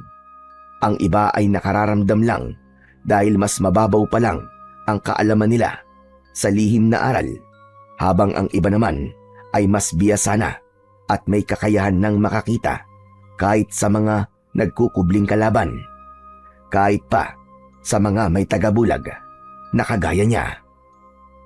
Mas binilisan ni Crisanto ang pagtakbo nang habulin siya ng mga aswang. Hindi pa naman sila makapagpalit ng anyo dahil maliwanag pa ang paligid. Nang makarating sa dagat, ay agad siyang nagtago sa malalaking tipak ng bato. Dahil doon ay hindi na siya nasundan pa ng mga aswang. Nakatayo lang ang mga ito, malayo sa baybayin, pero nakatanaw sa kinaroroonan niya. Alam niyang takot ang mga ito sa tubig alat. Akala mo ba makakatapak ka pa sa isla ito? Hanggang diyan ka na lang, lapastangang lalaki. Maghintay kayo dyan! Wala akong pakialam na mamuti ang mga mata nyo sa kakahintay sa akin! Nagbantay nga ang mga aswang upang hindi siya muling makapasok sa isla. Samantala, pagsapit ng takip silim, ay umalis na si Amang Segundo na pinuno ng mga aswang. Natira na lamang ang iba pang mga aswang para magbantay sa kanya. Mga siraulo! Magbantay kayo hanggat gusto nyo! Taglay niya ang mutya ng sirena, kaya naman may kakayahan siyang lumangoy at pumailalim sa tubig ng matagal. Naghanap siya ng ibang madadaanan upang muling makapasok sa isla. Nang makahanap, ay agad na siyang umahon at naglakad papasok sa kakawyan. Subalit may nakakita ulit sa kanya. Anak nang, nalintikan na! May bantay din pala dito! Inihanda niya ang sarili niya sa pagsugod ng mga aswang. 3 aswang ang nandoon at agad na pumalibot sa kanya. Sumugod ng isa at hinawakan siya sa balikat. Agad naman itong napasok, kaya napaatras. O ano? Lumapit pa kayo! Akala ko ba kaya niyo ko? Ano? Lapit pa! Lapit! Napaatras ang mga ito habang patuloy sa pag-angil. Kung ayaw niyo lumapit, sige, ako na lang ang lalapit sa inyo! Mabilis na tumalikod ang mga aswang at akmang tatakbo sana nang umabante siya. Subalit dahil sa taglay niyang bilis ay agad niyang nilapitan ng mga ito at gamit ang kanyang itak, tinaga niya ang isa. Ngunit maliksing nakaiwas ito sa pag-atake niya. Pinagtawanan pa siya ng mga aswang. Pinakalma niya ang sarili. Maya-maya pa ay tila bumubulong na sa kanya ang mga alon. Narinig niya ang tinig ng sirena. Malayo yun, pero naiintindihan niya. Itinuro nito ang orasyon na dapat niyang sambitin. Mabilis siyang kumilos. Ang kanyang liksi ay katulad ng sakidlat. Sa gulat ng mga aswang, isa ang nagsabi na kailangang tawagin na nila ang kanilang mga kasama. Hindi ako papayag na makaalis pa kayo. Ano kayo, mga hilo? Mga hayop kayo. Para to sa tatay ko! Dumaing sa sakit ang unang aswang na kanyang nasaksak. Ito pa! Para sa lahat ng mga pinatay nyo! Muli ay sinaksak niya ito hanggang sa mamatay. Papatakas na ang 2 aswang, pero mabilis niyang nahabol ang isa pa. Nagmamakaawa ito ng gusto sa kanya na wag papatayin. Nagmakaawa din ang mga pinatay nyo. Pero nakinig ba kayo, ha? Nakinig ba kayo? Papatayin ko kayong lahat. Hindi kayo dapat kaawaan! Mabilis ang bawat galaw ni Crisanto. Napatay niya ang 2 aswang, habang ang isa na mas malakas at may kakayahang makakita sa kanya ay mabilis na nakatakbo at nakalayo para magtawag sana ng mga kasama. Hinabol niya ito at agad namang naabutan. Ang lalaki ay biglang nagbago ng anyo at inihanda ang sarili sa malakas na pag-alulong, pero mabilis na dinamba ito ni Crisanto. Nagpambuno silang 2 hanggang natumba at nagpagulong-gulong sa lupa. Unang nakatayo si Crisanto, kaya pagtayo ng aswang ay tinaga niya ito sa likod. Isang mahaba at malalim na hiwa ang tinamo ng aswang. Dahil sagrado ng orasyon at nababad sa tubig alat ang itak, ay agad na umusok ang sugat ng aswang hanggang sa magliyab ang katawan nito at tuluyang tupukin ng apoy. Aalis na sana si Crisanto, pero nagsidatingan ang mga aswang na kanina ay nagbabantay sa kanya sa pangpang. Pinalibutan siya ng mga ito, kaya umusal siya ng proteksyon bago sinugod ang isang aswang. Natutuyo na ang katawan niya, kaya wala na ang tubig alat na pumuprotekta sa kanya. Galit na galit ang mga aswang sa kanya. Minumura at sinusumpa na siya ng isa. Ang dami mong sinasabi, hayop ka! Tapusin na natin to! Sumugod si Crisanto habang iwinawasiwas ang itak. Malakas ang puwersang inilalabas niya kaya hindi makalapit ang mga aswang. Kayang-kaya niyang sabayan ang liksi ng pagkilos nila. Nagpalit ng anyong halimaw ang mga ito. Sumugod ang mga ito sa kanya, pero bago pa siya makalmot ay tinamaan na ng talim ng kanyang itak ang isa sa mga ito. Lumalabas lang ang tapang nyo dahil marami kayo. 5 laban sa isa. Hindi kaya ako lugi niyan? Pinagtawanan siya ng mga aswang. Tinawag na duwag at walang kwenta si Crisanto. Ano? Ako duwag? Mga diablong buwang kayong lahat! Papatayin ko kayo! Papatayin ko kayo! Nagkaroon ng matinding laban. Malulupit ang mga bagong aswang na kalaban niya. Walang silbi ang kanyang tagabulag dahil nakikita siya ng mga ito. Mabibilis din ang kanilang mga kilos. Medyo nahihirapan si Crisanto sa pagpaslang sa mga ito. Ilang sandali ang nakalipas ay biglang natigilan ng binata nang makakita ng ibang grupong pasugod sa mga aswang na kalaban niya. Pagdating ng mga ito ay agad na sumiklab ang laban. Nahati ang atensyon ng mga ito, kaya naman nagkaroon siya ng pagkakataong labanan isa-isa ang mga aswang. Mabilis siyang kumilos at kinilala ang mga aswang base sa suot nilang mga damit. Hinayaan niyang mabuhay ang mga aswang na bagong dating. Natalo nila ang mga malalakas na aswang. Hindi ko alam kung bakit kinakalaban niyo ang kapwa niyo aswang. Pero maraming salamat. Nailigtas niyo ako kahit hindi niyo intensyon. Umalis na ang aswang. Naiwang mag-isa si Crisanto. Sa mga sandaling yon ay bigla siyang kinutuban na baka mga rebelding aswang ang tumulong sa kanya. Mga aswang na hinawaan lang ng mga kasama ni Segundo. Gagawin ko ang lahat ng makakaya ko para mapalaya ang islang to sa kamay ng mga aswang. Tumindig siya at naglakad patungo sa ginagawang bulwagan ng mga aswang. Doon kasi nila ginagawa ang ritual ng pagyayanggaw at doon din sila namimili ng taong kakainin. Hindi agad lumapit si Crisanto sa bulwagan. Marami ng mga aswang doon, pero wala pa ang mga biyag nilang tao. Umakyat sa puno si Crisanto para hindi siya mapansin ng mga aswang. Doon ay malaya siyang nakakapagmasid sa paligid. Mula sa malayo ay nakita niya si Dolpo na nagmamasid lang din. Hindi lang pala si Dolpo ang taga-isla na naging aswang, kundi marami pa sila.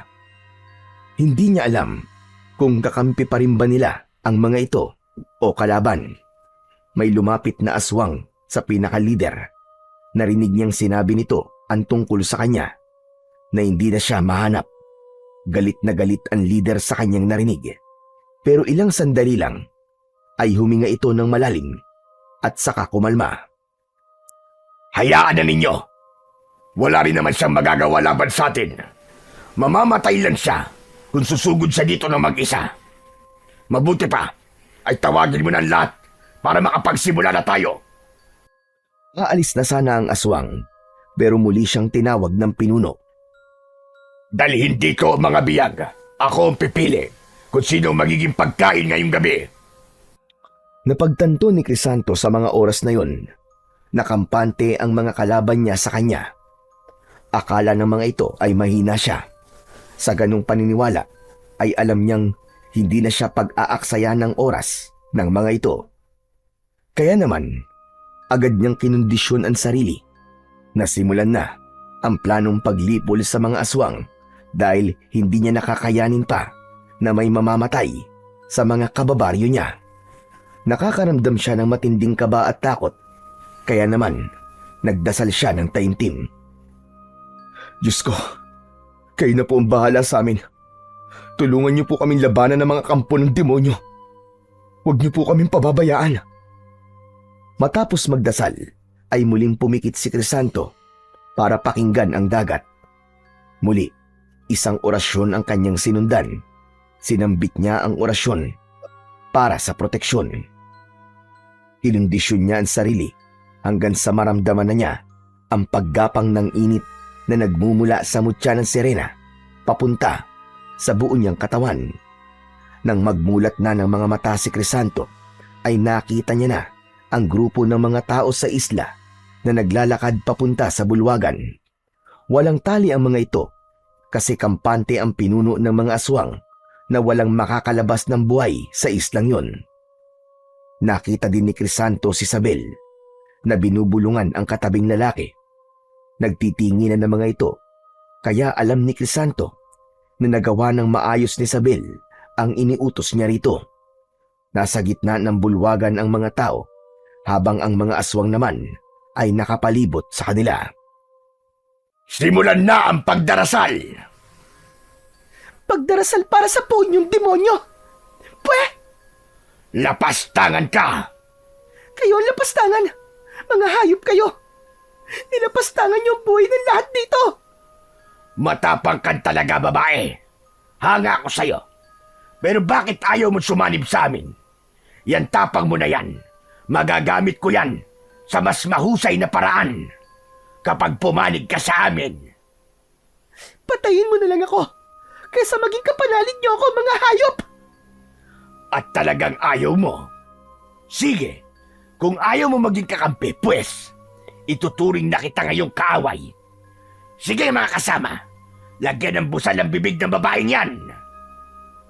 Sige, lagyan mo! Wala akong pakialam. Pero bago mo malagyan ng busal ang bibig ko, gusto kong sabihin sa'yo, bumalik ka na sa impyerno! Manahimik ka! Ito na ang huling pagkakataon, Sabel.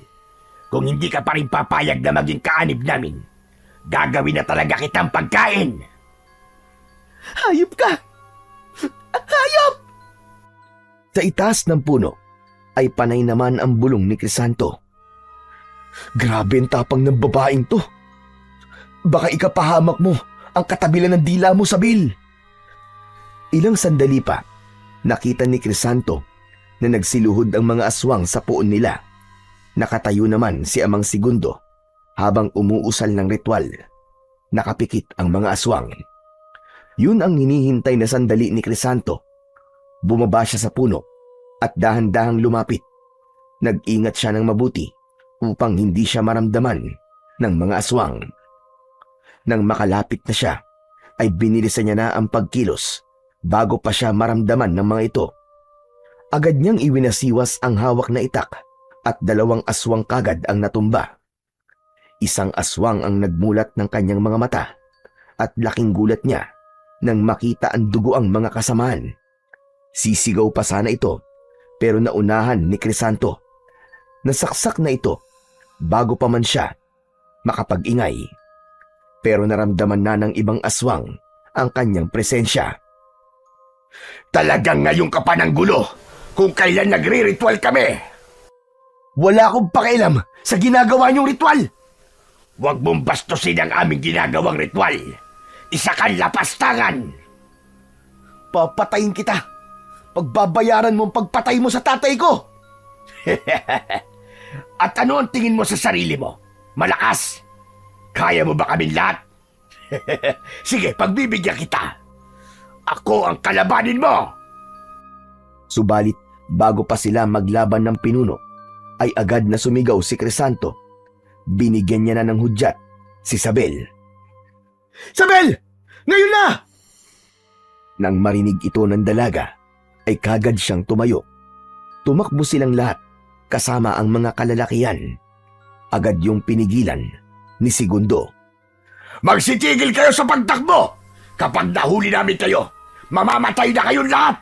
Wala na kaming bubuhayin pa! Gawin niyo na ang dapat, Isabel!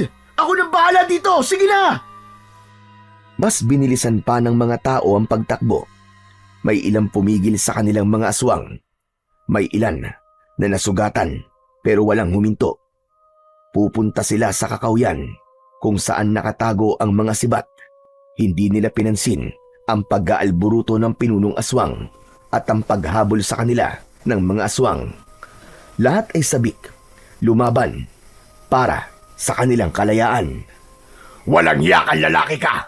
Ang lakas ng loob mong gawin ito sa loob ng aking isla! Ang kapal ng mukha mo sabihin na sa'yo ang islang to! Sa amin to! Sa amin! At ipaglalaban namin ang aming tahanan! Laban sa inyo! Kahit na anong mangyari! Mga mahihina lang kayong nilalang! Wala kayong laban sa aming mga aswang! Talaga ba? Alam mo bang napasdan ko na ang ilan sa pinakamalalakas mong mga tauhan? Masyado mong minamaliit kasi ang kaya kong gawin. Halika na rito! Maglaban na tayo para matapos na ang kwento mo. Mayabang ka! Kung ganun, tignan natin kung hanggang saan ang yabang mo. Lalo mong pinahamak ang mga taong nandito. Sige mga alagad! Patayin ang lahat ng naiwang mga bihag! Nanlaki ang mga mata ni Crisanto sa narinig. Hindi niya inaasahan ang ganun pa siya mula sa lider. Ginamit niya ang kanyang bilis para tulungan ang mga tao na sinasalakay ng mga aswang.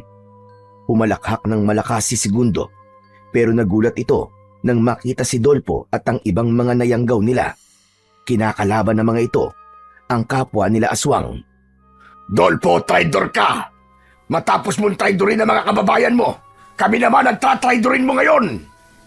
Kahit kailan, hindi ko tinalikuran ng mga taga-isla.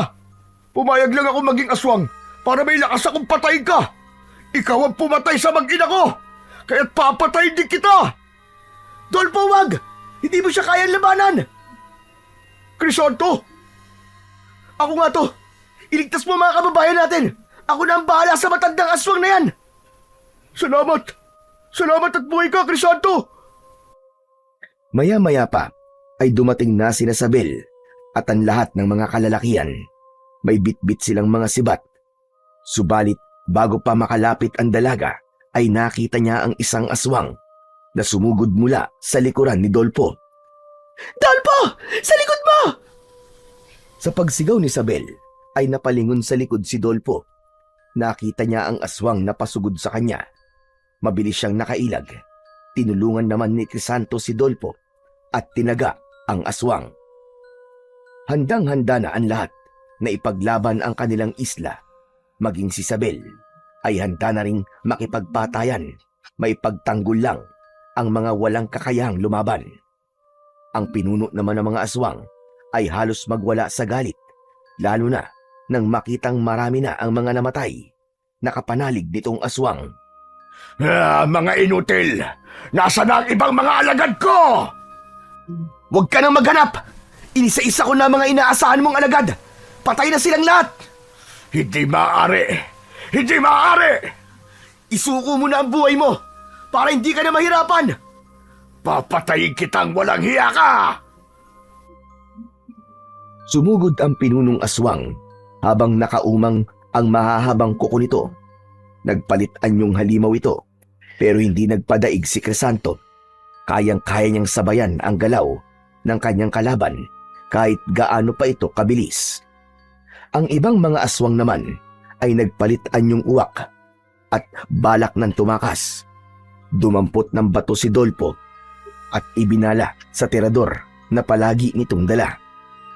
Tinirador nito ang mga uwak kaya bumabagsak ang mga ito sa lupa. Hindi ako papayag na ikaw lang ang sisira sa plano kong pagpaparami ng lahi. Papatayin kita! Hindi rin ako papayag na makapagasi ka pa ng lagim sa islang ito at sa iba pang mga lugar. Katapusan mo na! Akmang itatarak na sana ni Crisanto ang itak sa dibdib ni Segundo pero nakapagpalit ito sa anyong uwak at lumipad para tumakas. Tumatakas na ang duwag na pinuno! Tumatakas na siya! Bumalik ka dito! Duwag na aswang! Walang nagawa si Crisanto. Maya-maya pa ay napatingin ito sa kanyang kaibigan. Dolpo! Ang tirador mo! Ihagis mo sa akin! Dali! Hinagis ni Dolpo ang tirador nito papunta sa kaibigan niyang si Crisanto. Agad niya naman itong nasalo. Dumampot siya ng mga bato bago mabilis na tumakbo para sundan ang halimaw. Sa liksi ng pagkilos niya ay mabilis niyang narating ang dagat. Patawid na sa dagat ang uwak. Tumataas ang lipad nito pero nakikita pa rin niya ang pagkampay ng pakpak nito kahit sa dilim. Tumatakas na ang halimaw, Crisanto! Nakikita ko sila! Nasa itaas! Huwag kang mag-alala, Dolpo. Malinaw ko din silang nakikita. Akong bahala. Asintado ako sa paggamit ng tirador tulad mo. Tama na nga kayabangan mo, Crisanto. Tiradurin mo na ang aswang dahil kapag hindi mo siya tinamaan, ikaw ang titiradurin ko! Inasinta ni Crisanto ang uwak nang makitang malayo na ito sa pangpang. Sa tulong na din ng mutya ay malinaw niyang nakikita ang uwak sa dilim. Mas malakas din ang puwersa niya kaya nang pakawalan niya ang bato ay tumama pa rin yun sa ibon kahit malayo na ito. Bumagsak ito sa tubig alat. Ilang sandali lang ay nalapnos ang katawan ng aswang hanggang sa tuluyang naglaho. Nagsigawan sa tuwa ang mga taong nakasaksi nito. Ang mga aswang naman nakapanalig ni Segundo ay nagliparan sa iba-ibang direksyon. Muling nilagyan ng bato ni Crisanto ang tirador. Nakapatay pa siya ng 3 aswang habang ang aswang na lumipad sa ibang direksyon ay tuluyan ng nakatakas. Pare, ang galing mo! Lalapitan sana ni Dolpo ang kaibigan at yayakapin pero pinigilan siya ni Crisanto. Teka, Dolpo, huwag kang yumakap sa akin kung ayaw mo malitsyon. Natigilan si Dolpo. Saglit niyang nakalimutan ang kanyang pagkatao ngayon pero hindi napigilan noon ang tuwa niya sa pagliligtas sa kanila ng kanyang kaibigan at sa taglay na kapangyarihan ito. Hanep, ang angas mo na, pre. Antingero ka na pala. Paano nangyari yun? Nung huli tayo magkita normal na tao ka pa. Mahabang kwento, pare. Pero ikaw, bakit aswang ka na? Biglang nalungkot ang mukha ni Dolpo. Napatitig ito kay Crisanto bago magsalita. Ito lang ang naisip kong paraan para makaganti sa mga aswang. Ang maging katulad nila. Nagpaplano nga kaming labanan sila kaya pumayag kaming maging aswang. Swerte nyo. Hindi kayo kinain ng kasamaan. Kahit na naging aswang kayo, ay nakakapag-isip pa rin kayo ng matino. Muntik na, pre. Pero yung anak at asawa ko ang naging lakas ko. Ako naman ang naging lakas ng mga kasama kong to. Kaso, madami rin sa naging aswang ang kinain na ng kasamaan. Tulad na lang ni Toto. Salbahe naman talaga ang Toto na yun kahit nung hindi pa siya aswang. Kaya siguro kayo hindi kinain ng kasamaan kasi mabuti ang puso nyo. Teka nga, so plano lang pala ang lahat. Kunwaring umanib ka sa mga aswang pero balak mong kalabanin sila, Dolpo. Bakit di mo sinabi sa akin ang plano mo? Sinabi ko sa Bel, sarado lang ang utak mong makinig. Masyado ka kasing judgmental Kahit sino namang makalam ng ginawa nyo, iisa lang ang iisipin, no? Siyempre, pagkakamalan talaga kayo mga traidor. Tama na yan. Hayaan mo na, Sabel. Ang importante, hindi ka naging aswang at ligtas na din ang isla. Sa bagay. Pero teka nga uli. Ikaw, saan mo nakuha ang mutya mo? Paano ka naging antingero? Pinahiram to sa akin ng isang Serena. Pati ang kaalaman niya, pinahiram lang din niya sa akin. Ano? Sirena? Bakit ka naman pahihiramin ng ganyan? Dahil mababait sila at may tunay na malasakit sila sa mga tao dito sa isla natin. Ganun ba? Akala ng lahat ay masasama sila Hindi sila masasama. Mga mabubuti silang nilalang. Basta't hindi lang natin sila sasaktan o sisirain ng dagat. Ngayon tapos na ang problema natin sa mga aswang. Isusoli mo na ba yan, ha? Oo, hindi ko pwedeng angkinin ng bagay na to dahil hindi naman to sa akin Kailangan ko magpasalamat sa kanya dahil sa pagpapahiram nito sa akin at sa paggabay niya sa akin sa pakikipaglaban. Pare, huwag mo nang isoli yan. Ha? Bakit? Bago mo isoli, patayin mo muna ako. Ano ka mo? Nababaliw ka na ba, Dolpo? Kaya nga naman, bakit mo naman sinasabi yan, Dolfo? Aswang na ako ngayon eh. Hindi na normal ang buhay ko. Ngayon patay na si Segundo at nabuwag na ang kulto nila. Gusto ko nang makasama ang mag-ina ko. Sira ulo ka ba? Hindi ka pwedeng mamatay. Mabubuhay ka ng normal dahil hahanap ako ng paraan para mawala ang sumpang yan sa katawan nyo. Hindi. Ano pa ang silbi na mabuhay kung wala naman ang mag-ina ko? Gusto ko na silang makasama, Crisanto. Gusto ko na silang makasama. Tingin mo matutuwa sila? Kapag namatay ka ngayon, umayos ka nga, Dolpo. Maging matatag ka para sa mag-ina mo. Ituloy mo ang buhay mo dahil alam kong yun din ang gustong mangyari ni Dina. Ewan ko, pare. Namatayan din ako, Dolpo. Nawalan din ako ng tatay. Pero hindi ko iniisip na mamatay na lang. Lumaban ka. Pero, Huwag ka na nga muna mag-isip ng kung ano-ano. Damhin natin ang kalayaan sa kamay ng mga aswang na yun. Akong bahala sa'yo, Tol. Bumalik na sila sa mga kabahayan. Labis na natuwa ang lahat nang malamang patay na ang pinuno ng mga aswang. Samantala, may ilang natakot sa grupo ni Dolpo pero ipinaliwanag ni Crisanto sa lahat na hindi sila sasaktan ng mga dating taga-isla na naging aswang. Bagamat takot ay nagtiwala ang lahat sa sinabi ni Crisanto. Samantalang hindi nagpakampante ang lahat. Kahit patay na ang pinuno ng mga aswang, ay nagbantay pa rin ng iba, kasama si Sabel at Crisanto. Sabel, magpahinga ka na. Alam kong pagod ka rin. Ipaubaya mo na ang pagbabantay sa mga kalalakihan. Ayos lang. Hindi rin naman ako makatulog eh. Salamat nga pala ha. Dahil binalikan mo kami, Crisanto. Wala yon.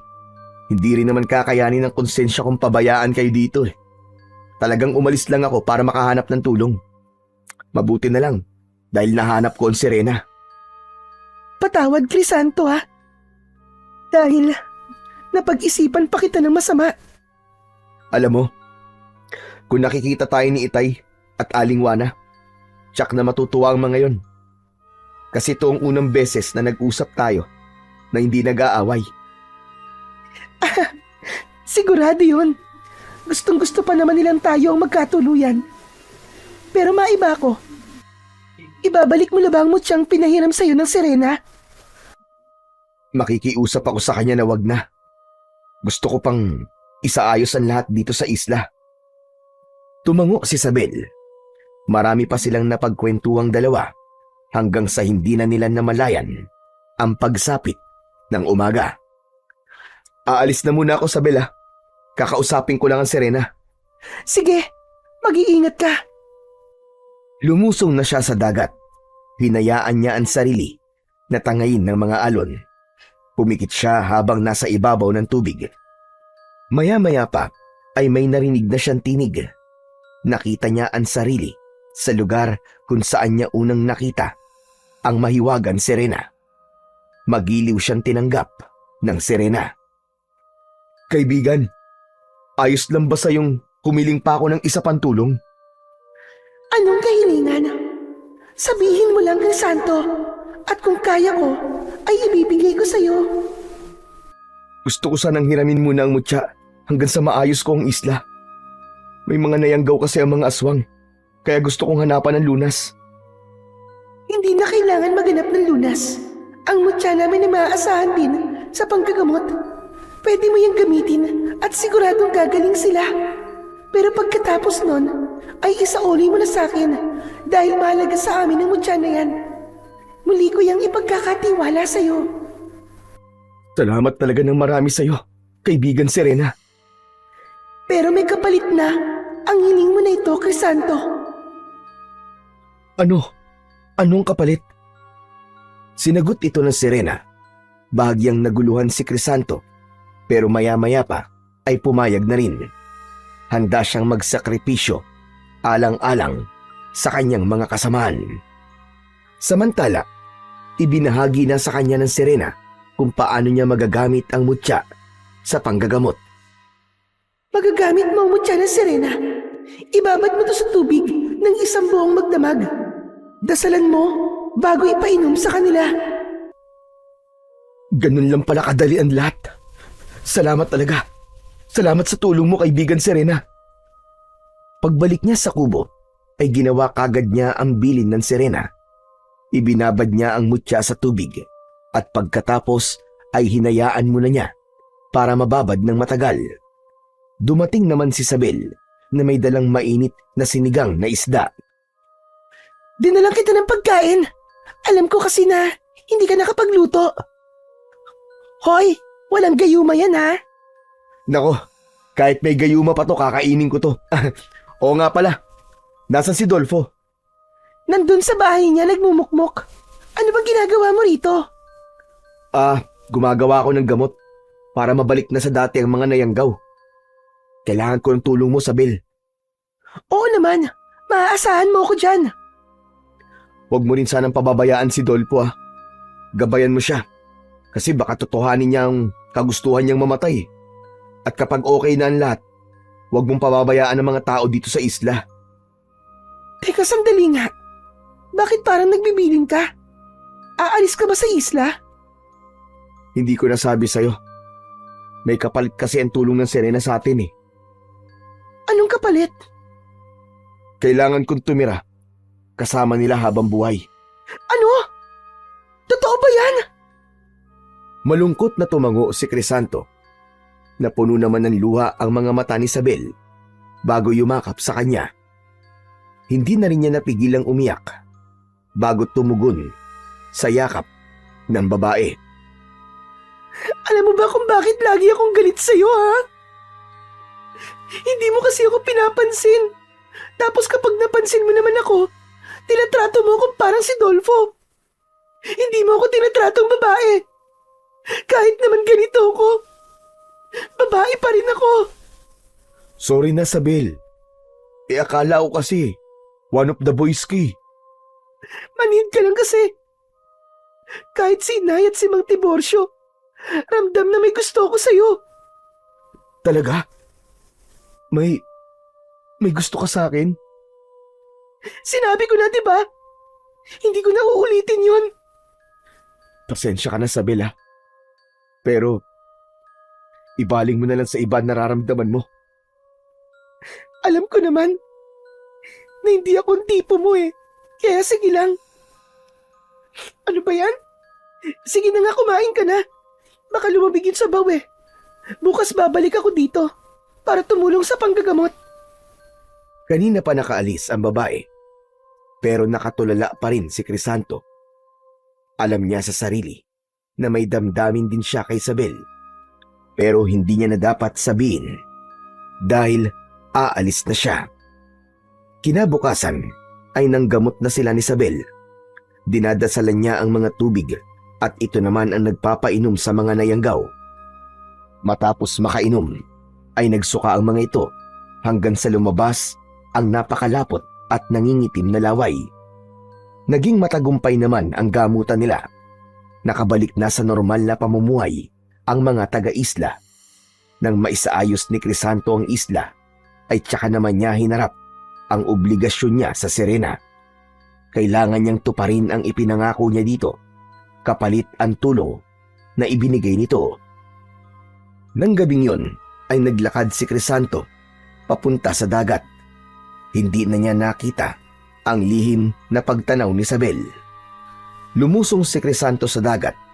Lumangoy siya hanggang makarating sa kailaliman nito.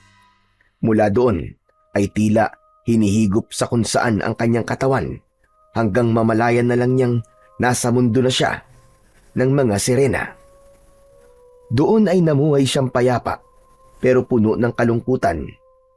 Madalas ay tumatanaw siya sa kanilang isla at kung minsan naman ay lihim niyang tinutulungan ang mga mangingisda para makakuha ng sapat na isda. Crisanto, ramdam ko ang kalungkutan mo at ang laging pagtanaw sa babaeng nakatayo sa pampang. Siya si Isabel. Siguro'y umaasa siyang makikita ko sa dagat. Pero huwag kang mag-alala. Tutuparin ko ang pangakong manatili dito sa tabi mo. Nakita ko na ang kabutihan ng puso mo, Crisanto. Alam ko din Nanda kang panindigan ng bawat pangakong binibitiwan mo. Pero hindi ko kayang makita na nandito ka lang dahil tumatanaw ka ng utang na loob. Patawad kung yan ang naipaparamdam ko sa'yo. Palalayain na kita, Crisanto. Bumalik ka na sa mundo mo. Ha? Pero bakit? Dahil yun ang nararapat. Hindi ko din kayang makita ang kalungkutan mo. Lalong nanlalamig ang puso ko sa tuwing nakikita ko ang lungkot sa mga mata mo. Pero bago ka umalis, kailangan kong bawiin ang mutya, pati na ang mga kaalamang binigay ko sa'yo.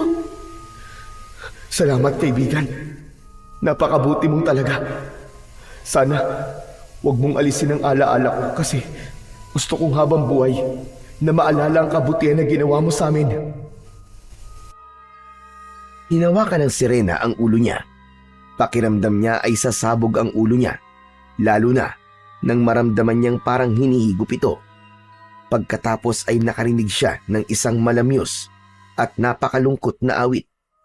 Alam niyang nagmumula yon sa Serena. Nakaramdam siya ng antok hanggang sa siya ay nakatulog. Nang magising siya, ay nakadapa na siya sa gilid ng dalampasigan. Crisanto! Crisanto, bumalik ka na! Tuwang-tuwang nilapitan ni Isabel ang lalaki. Isabel, totoo ba na nakauwi na ako? Oo, Crisanto. Narito ka na sa isla. Ang tagal ko naghintay na bumalik ka. Teka, tatawag lang ako ng tulong para madala ka namin sa kubo. Hindi ko pinabayaan ang kubo mo, kaya matibay pa rin yun hanggang ngayon. Palagi ko yung nililinis. Huwag ka na magtawag ng tulong. Kaya ko ang sarili ko, Isabel. Sige, aalalayan kitang tumayo. Inalalayan siya ni Isabel hanggang sa paglalakad. Dinala siya nito sa kubo. Nagtataka naman ang mga taong nakakakita sa kanila. Isabel, sino yung kasama mo? Dolpo, tulungan mo ako. Dali natin sa kubo si Crisanto. Ha? Si Crisanto na yan? Ano nangyari sa kanya? Mabilis na lumapit si Dolpo at tinulungan si Isabel na madala siya sa kubo. Inihiga siya sa papag at pagkatapos ay binigyan ng maiinom. Penging kape. Miss na miss ko na talaga ang kape. Langya, Crisanto. Ikaw nga yan. Ano nangyari sa'yo? Bakit mukha kang ermitanyo? Ang haba ng balbas at bigote mo, pre ah. para kang bigis ah. Kinapa niya ang baba at napagtantong nagsasabi nga ng totoo si Dolpo. Pati ang buhok niya ay mahaba din, kaya nagtataka siyang bumaling kay Isabel na nagtitimpla ng kape. Grabe ka, Dolpo. Di mo ako nakilala, buti pa si Isabel. Nakilala ka agad ako. Makikilala ka talaga niyan. Mahal na mahal ka niyan eh. Uy! Bakit ako? Di mo ba ako mahal? Tama ka na nga. Ang corny na joke mo.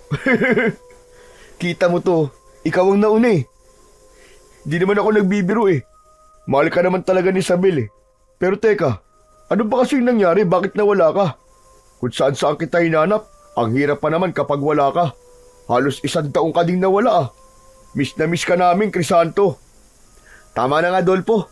Nakakadiri ka na. Hindi nga. Ano nga ba nangyari sa'yo? Umiling na lang si Crisanto at sinabing wala siyang naaalala. Kailangan niyang magsinungaling para hindi na muling maungkat pa ang tungkol sa Serena. Tanging si Isabel lang kasi ang sinabihan niya na ang kapalit ng pagtulong ng Serena ay ang pagsama niya sa mundo nito. Hindi na rin maalala ni Crisanto ang mga natutunan niyang kaalaman sa paggamit ng mutya ng Serena. Ang mga orasyong binabanggit niya ay nawala na din sa isipan niya. Pero ang tungkol sa Serena at sa mga aswang ay malinaw pa niyang naaalala. Wala din ang mutya sa kanya dahil binawi na nila ito. Pero may nakapa siyang mga perlas sa kanyang bulsa. Yun ang huling tulong na natanggap niya sa Serena. Bumili siya ng mga bangkang pangisda at ibinahagi ito sa kanyang mga kaisla. Nagkatuluyan din silang dalawa sa wakas ni Isabel. Minahal niya ang babae nang higit pa sa inaakala niya. Si Dolpo naman ay patuloy na nabubuhay. Sa paglipas ng panahon ay natanggap na din ito ang pagkawala ng asawa at anak. Hindi man ito sila tuluyang nakalimutan, ay natuto naman itong muling umibig hanggang sa makapag-asawa na rin. Ang mga aswang ay hindi na muling bumalik sa isla. Siguro ay nagkawatak-watak na ang mga ito at naghasik na sa iba't ibang sulok ng bansa. Naging masaya ang buhay nila Crisanto at Isabel. Namuhay silang payapa at masagana. Lalong naging masigla ang buhay mag-asawa nila nang mabiyayaan sila ng 2 anak na lalaki at 1 anak na babae. Nagpatuloy pa rin sa pangingisda si Crisanto at paminsan-minsan ay naririnig niya pa rin ang malamyos na tinig ng sirena na parabang umaawit. Nagbabantay at nakahandang tumulong kung muling magbalik at sumalakay ang puwersa ng kasamaan.